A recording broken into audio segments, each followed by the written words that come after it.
कल हम लोग वर्किंग ऑफ इंस्टीट्यूशन में चर्चा कर रहे थे। हम लोगों ने जाना कि जो महत्वपूर्ण निर्णय लिए जाते हैं वो व्यक्ति विशेष के द्वारा नहीं होता है, बल्कि उसमें सबों की सहभागिता होती है जो गवर्नमेंट में होते हैं पर्सनैलिटी। तो इसी में हम लोगों ने क्या देखा, यही देखा जो पीपी मंडल के द्वारा रिपोर्ट प्रस्तुत किया गया था 1980 ईस्वी में, उसको ये जो कार्मिक मंत्रालय एवं प्रशिक्षण मंत्रालय के द्वारा जो ऑफिस मेमोरेंडम यानी कार्यालय ज्ञापन के माध्यम से हस्ताक्षर सहित जो आदेश जारी किया गया, उसमें था कि 27% आरक्षण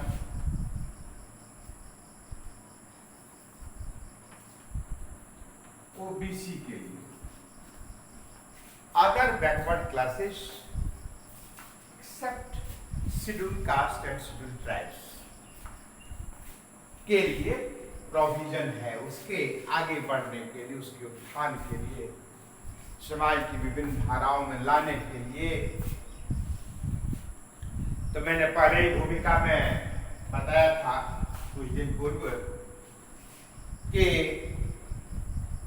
एक तरफ जिन वर्गों को इसमें शामिल किया गया वो घी के दिए जलाने लगे, ढोल नगाड़े पीटने लगे,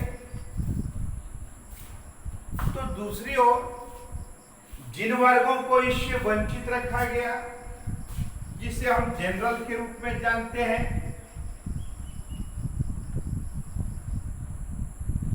जनरल क्लासेस,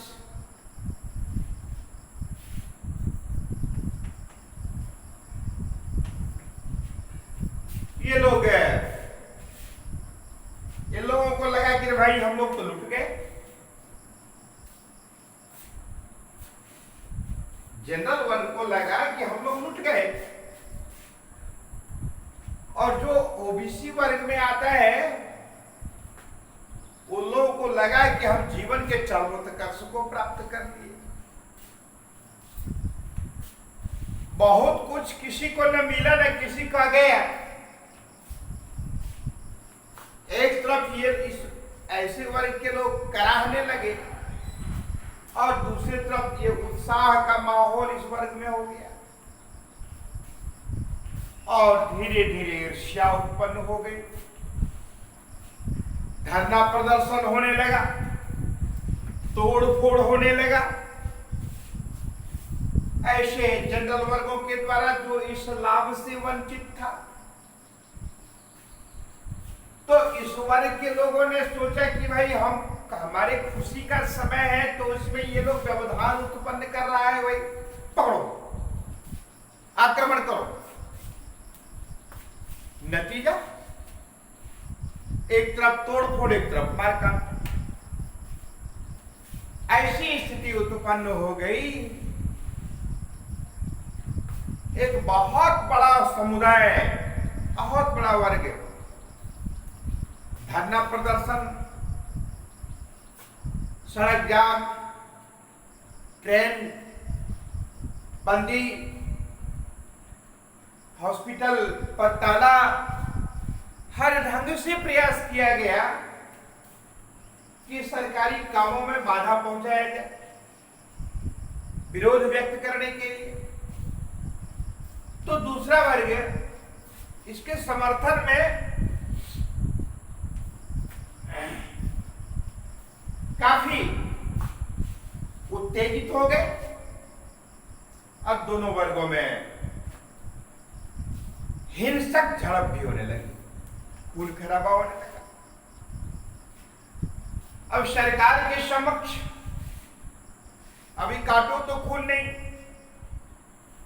भई गति साप छुछुंदर केरी। अब क्या करेगी सरकार? थोड़ा वोट बैंक की बात थी, वो भी समाप्त। मैंने पहले ही दिन कहा था, एक को बनाओ दूजा उठ जाता है।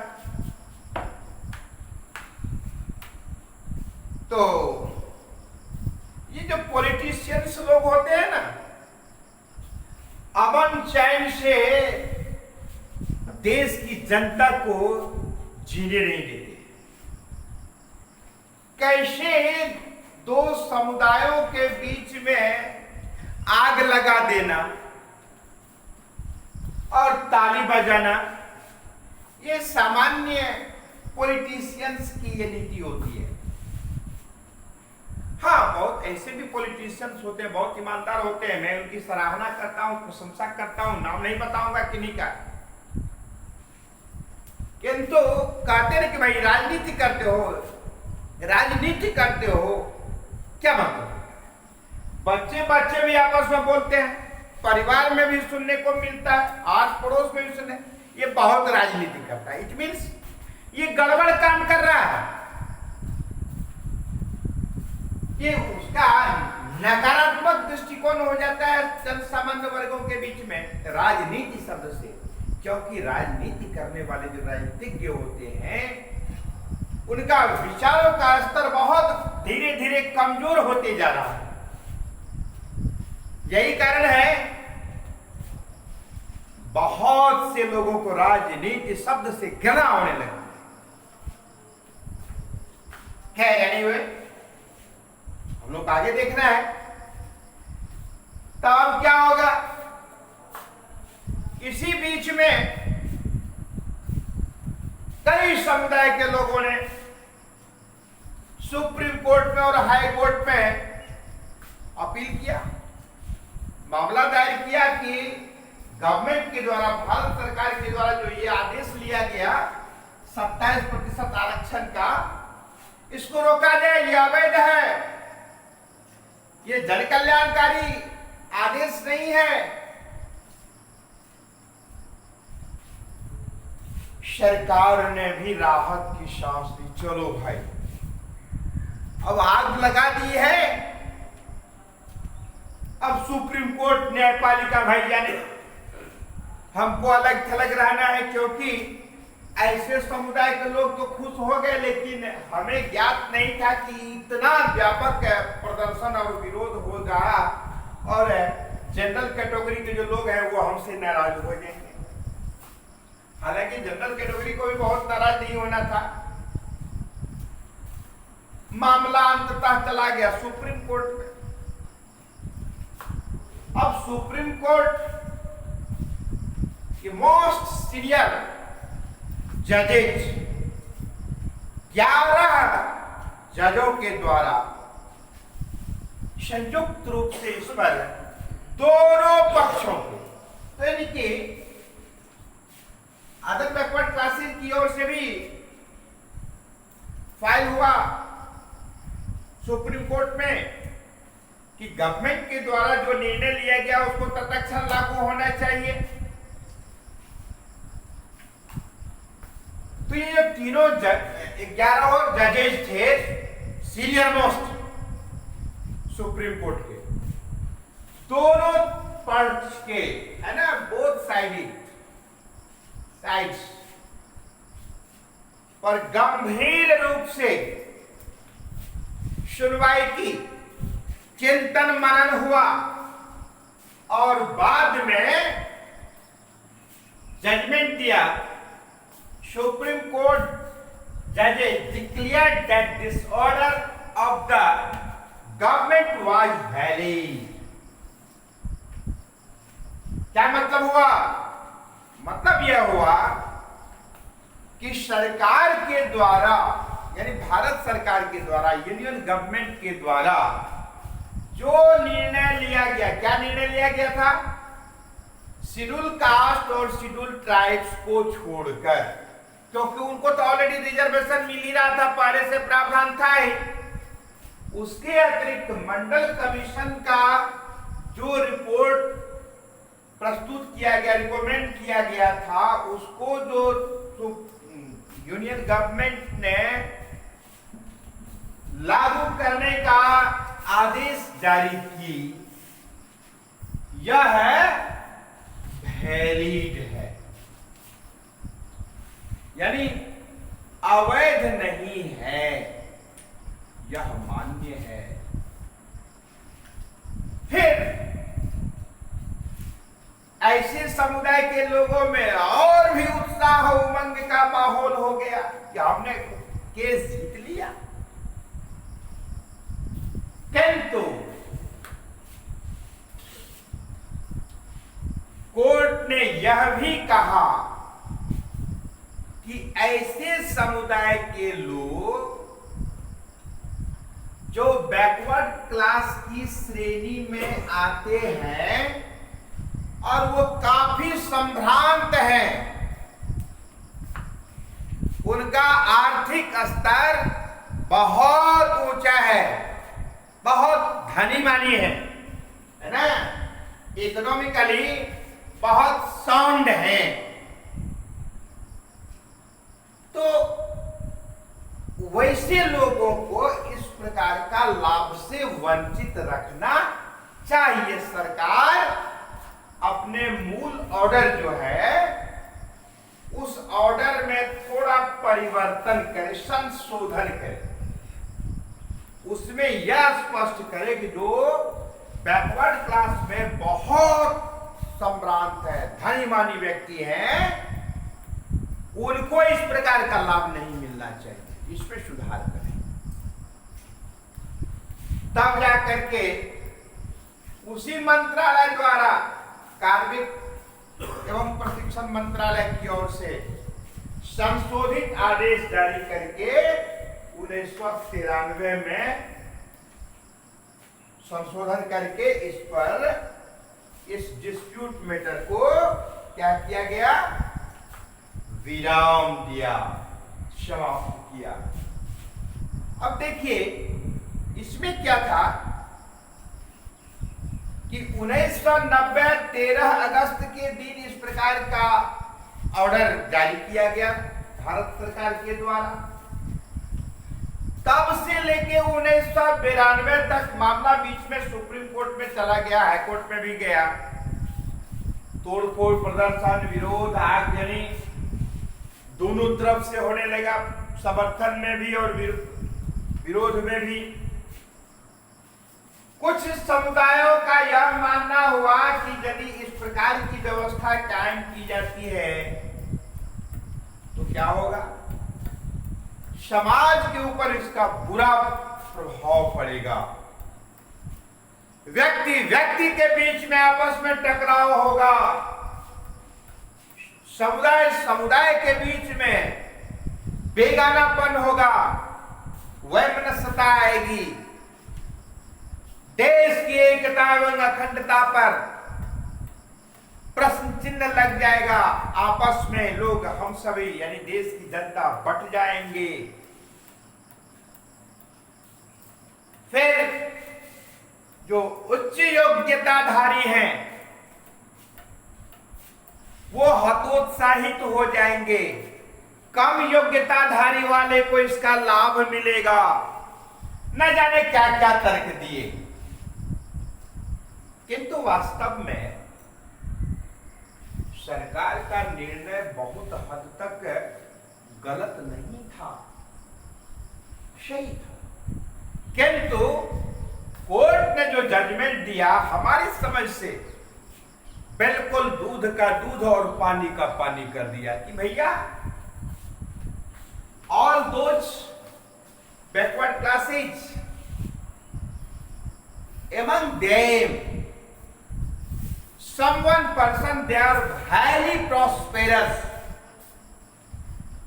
they are highly intellectual, most advanced, most developed, economically strong. There is no need to get to such type of privilege or advantages to those persons. Why? They belong to the other backward classes. But it is necessary to those who are in this list and really they are poorer, they are backward. यानी ऐसे समुदाय में वास्तव में जो गरीब हैं उनको इसका लाभ निश्चित रूप से मिलना चाहिए और हम सरकार के इस विचार से भी सहमत हैं। किंतु जो बहुत संभ्रांत है, स्ट्रांग है, ईश्वर ने उन्हें पर्याप्त दौलत से भरपूर किया है, तो उन्हें ये अतिरिक्त बैसाखी की आवश्यकता नहीं पड़नी चाहिए, नहीं लेनी चाहिए। और इस प्रकार से यह मामला क्या हुआ, जो डिस्प्यूट मामला था वह कुछ स्थिर हो गया। उधर दूसरी ओर एक और आदेश आया, उसमें एक वर्ड दिया गया क्रीमी लेयर, यानी जो ऐसा वर्ग जो आर्थिक रूप से बहुत संपन्न है उसको उस श्रेणी में रख करके इस प्रकार के एडवांटेजेस से उन्हें दूर रखना है। और ऐसे समुदाय के लोग, जनरल वर्ग के लोग जो वास्तव में बहुत जिनको कि वो जनरल कैटेगरी के लोग हैं जो वास्तव में बेहद दरिद्र हैं, ढेर हजारों लाखों ऐसे हैं जो जनरल वर्ग के लोग हैं, वो भीख मांगते हैं, ऐसे लाखों में हैं। तो वास्तव में ऐसे लोगों को भी कुछ लाभ मिलना चाहिए according to the basis of their economical condition. यदि वह बहुत ही पिछड़ा हुआ है, आर्थिक रूप से विपन्न है, वो यद्यपि जनरल कैटेगरी में है, तो ऐसे समुदाय के लोगों को भी 10% आरक्षण दिया जाना चाहिए। अब जाकर के ये जनरल क्लास के लोग को भी तसल्ली मिला, अच्छा चलो भाई हमको भी कुछ एडवांटेज मिलने जा रहा है। तो इस तरह से बहुत है तोड़ फोड़, खून खराबा किसी भी समुदाय के द्वारा नहीं होना चाहिए, क्योंकि सार्वजनिक संपत्ति को यदि हम क्षति पहुंचाते हैं तो राष्ट्र की संपत्ति है, राष्ट्र की संपत्ति अपनी संपत्ति है, देश के प्रत्येक नागरिक का उसमें अंश है। इसलिए प्रयास होना चाहिए कि सार्वजनिक संपत्ति की कभी क्षति न हो, धरना प्रदर्शन हो, अपने विचार को अभिव्यक्त करने की स्वतंत्रता है। In our constitution there is a provision that every person has